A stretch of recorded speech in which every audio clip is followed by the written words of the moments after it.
So let me talk about value versus growth a little bit.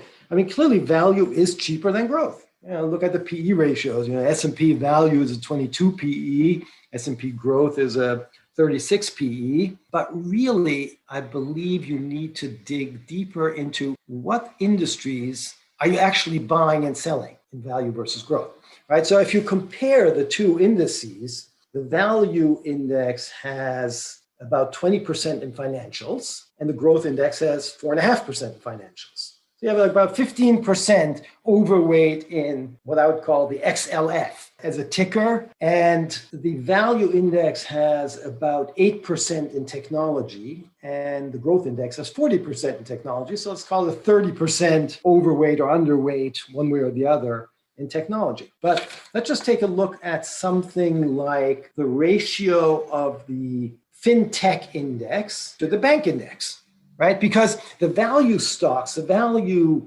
index is not long Fintech. It's long Bank of America, Citibank, JP Morgan. It's long the old line traditional bank stocks, right? Whereas the growth index has some of these fintechs buried in their technology overweight.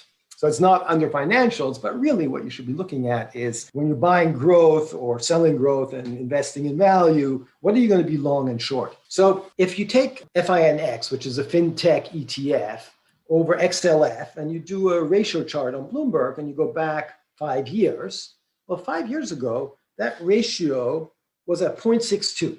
So fintech shares cost less than XLF shares. Right? Now, what happened pre-COVID? Because we want to talk about how's COVID changed things, improved things. Okay, so pre-COVID, from 2016 through February 2020, that ratio went from 0.62 to 1.16. So fintech outperformed by about 87% over those, say, 4 years. Call that compounded 18% per annum. Okay. So that had nothing to do with COVID. That had just to do with the fact that technology is attacking traditional industries and being what they're supposed to be doing, disrupted. So what happened during COVID?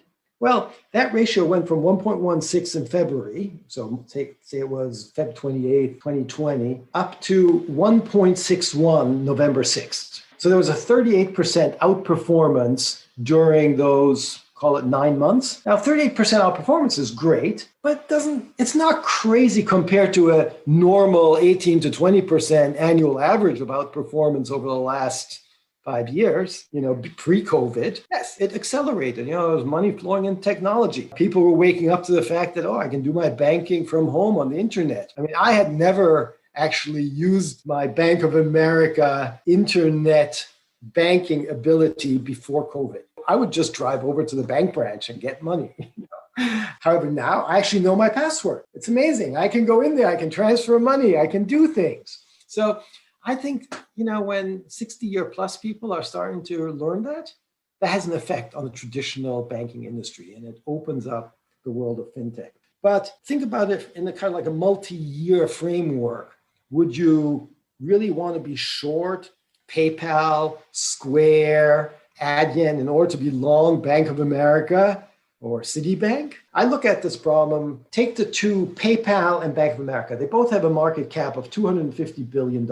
Interesting, right? They're pretty similar. Bank of America has 171,000 employees. PayPal has 22,000. I mean, I see a lot of legacy costs. I see a branch network that you don't need anymore. And I think COVID has actually changed the perception that people have of the necessity of a branch network. I mean, I think that the fintech industry just has an edge on the traditional banking industry.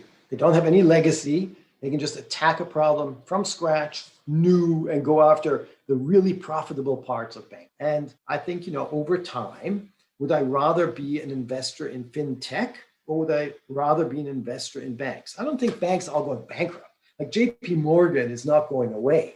And, smart banks are acquiring fintech. And, it kind of makes me think back to the beginning of last century. Would you rather be long the buggy companies or the car companies? Was there ever mean reversion on the buggy companies? Yeah, maybe in between. They went up a little bit, they went down a little bit. But in the big picture, they just kind of went away.